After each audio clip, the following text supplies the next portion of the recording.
sur la chaîne. Aujourd'hui, je vais vous montrer comment bien paramétrer eFootball 2025 mobile. On a plusieurs settings à voir et à régler, les commandes, les graphismes, la caméra et d'autres paramètres importants. Et grâce à ces paramètres, vous allez pouvoir bien jouer et surtout sans bugger. Mais juste avant de commencer, n'hésitez pas à mettre un petit like à la vidéo. Abonnez-vous si vous êtes nouveau. Ça me soutient énormément. Merci à vous et sur ce, c'est parti.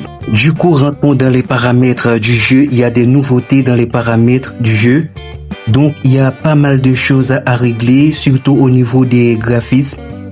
Voilà, graphisme. En fait, pour graphisme joueur, si vous avez un téléphone 2 Go de RAM, faut mettre ça sur faible ou plus faible. Avec un téléphone 3 Go de RAM, on peut laisser ça sur standard. Comme ça, les images seront un peu plus nettes. Mais si on a un téléphone 4 Go de RAM, on peut mettre ça sur élevé. Et pour graphisme stade, ça peut faire bugger votre téléphone s'il n'est pas puissant. Je vous déconseille de mettre ces graphismes sur élevé. Si vous avez un téléphone moins de 4 Go de RAM, et standard pour les téléphones 3 Go de RAM, en termes d'affichage, beaucoup de trucs ont été ajoutés dans le jeu. Ça rend le jeu beaucoup plus réaliste. Vous allez voir ça après, donc sur élevé, ça me va comme ça. Le jeu nous permet librement de choisir le nombre d'images par seconde. Et honnêtement, avec 15 et 20 FPS, je trouve que c'est vraiment pourri le jeu. Pour les téléphones 2 et 3 Go de RAM, vous pouvez mettre le nombre d'images par seconde sur 30. À partir de 30 FPS, le jeu sera fluide, il n'y aura pas de bug. Mais il est préférable d'appliquer une fréquence d'image de 60 FPS pour garantir la fluidité du jeu. 60 FPS est considéré comme la valeur de référence pour une expérience de jeu fluide. Comme vous pouvez le voir ici, le jeu est très fluide avec 60 images par seconde. Plus le nombre d'images par seconde est élevé, plus votre expérience de jeu sera fluide. On termine avec les graphismes. Maintenant, on va passer dans les réglages de jeu. Cette partie est ultra importante. Il y a un nouveau paramètre qui vient juste d'ajouter dans le jeu, commande intelligente. À quoi ça sert pour les gens qui se demandent? Eh bien, ça nous offre une assistance automatisée avec les commandes de match. Ça nous permet de profiter des matchs sans avoir à saisir des commandes compliquées. Je vais vous montrer un exemple. Si j'appuie pendant 2 secondes sur la touche passe profondeur, vous voyez ce que ça fait. Ça fait automatiquement une passe en profondeur lobée.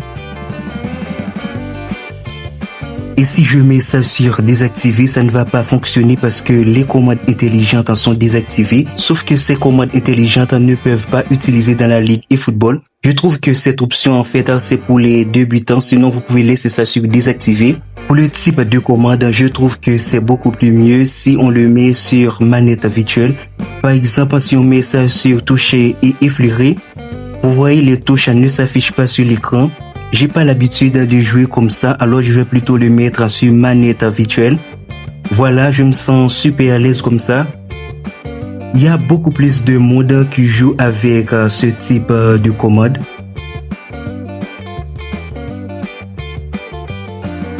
Ok, afficher le stick directionnel, je préfère le mettre sur déplacer au lieu de fixe.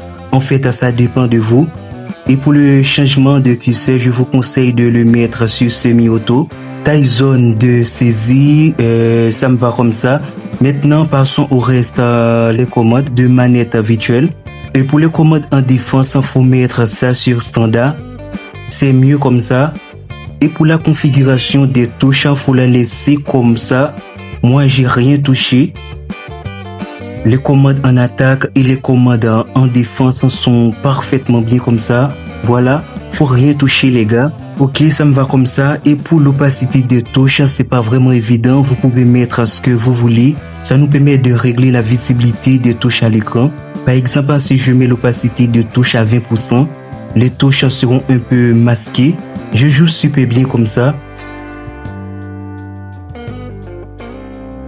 Et si je mets ça à 100%, les touches du jeu seront maintenant très visibles à l'écran.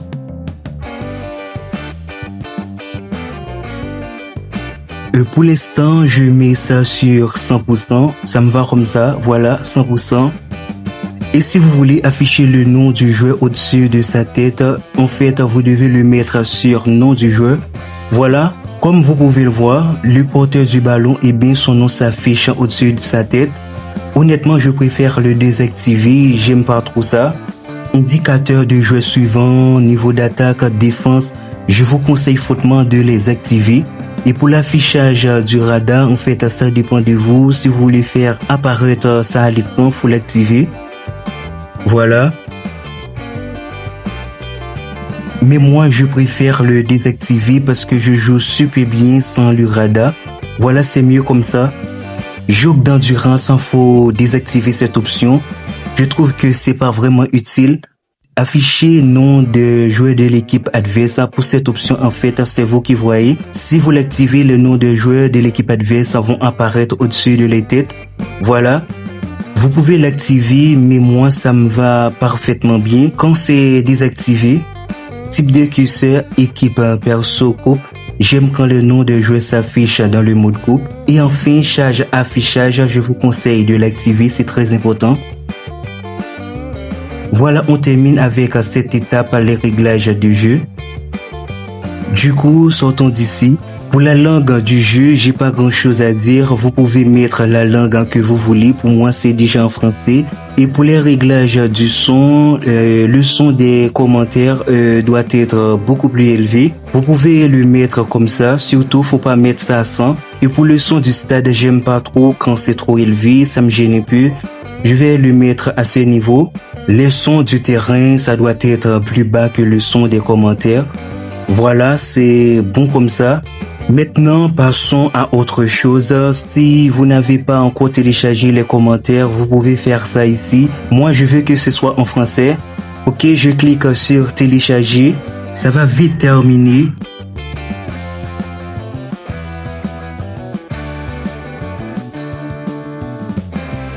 Voilà, c'est bon. Je vais vous faire écouter ça. L'ouverture lumineuse. Ça passe dans l'axe. Il faut tirer là. Encore un but. Il compte désormais 3 buts d'avance. Leurs adversaires sont KO debout là. Voilà. Et voilà, c'est parfait pour moi. Sortons d'ici. Maintenant, je vais vous montrer comment bien régler la caméra pour accéder aux paramètres de la caméra. Faut lancer une partie. Puis aller dans caméra. Moi, je vous conseille de mettre la caméra sur l'âge dynamique ou duel. Pas mal quand on met ça sur duel. Et cette caméra commence par effectuer un zoom arrière. Et lorsqu'on rentre dans certaines zones, et la caméra effectue un zoom avant. Comme vous pouvez le voir, pas mal la caméra duel. J'aime bien. Et pour l'instant, je préfère la caméra de base, l'âge dynamique, parce que j'ai l'habitude de jouer sur cette caméra. Je me sens super à l'aise avec cette caméra, l'âge dynamique. Passe. Il relance côté droit. Bernardo Silva. Attention la frappe. Et c'est tout. Maintenant, on arrive à la dernière partie pour ce tuto. Rentrons dans le plan de jeu. On va dans assistance match auto. Remplacement de joueurs, j'aime pas trop quand les remplacements sont faits automatiquement. Alors c'est désactivé. Piège dû au jeu, je vous conseille de les désactiver. Niveau d'attaque et défense, c'est pas vraiment évident, faut les désactiver. Voilà, c'est beaucoup mieux comme ça. Voilà, ce sont les meilleurs paramètres pour bien jouer à eFootball. Les gars, on est arrivé à la fin de cette vidéo. J'espère qu'elle vous aura plu. Si vous avez des questions, n'hésitez surtout pas à me les poser en commentaire. Je serai là pour y répondre. N'hésitez pas également à rejoindre le serveur du squad eFootball. Je vous mets le lien en description et sur ce, je vous dis à très bientôt pour une nouvelle vidéo. Bye la team!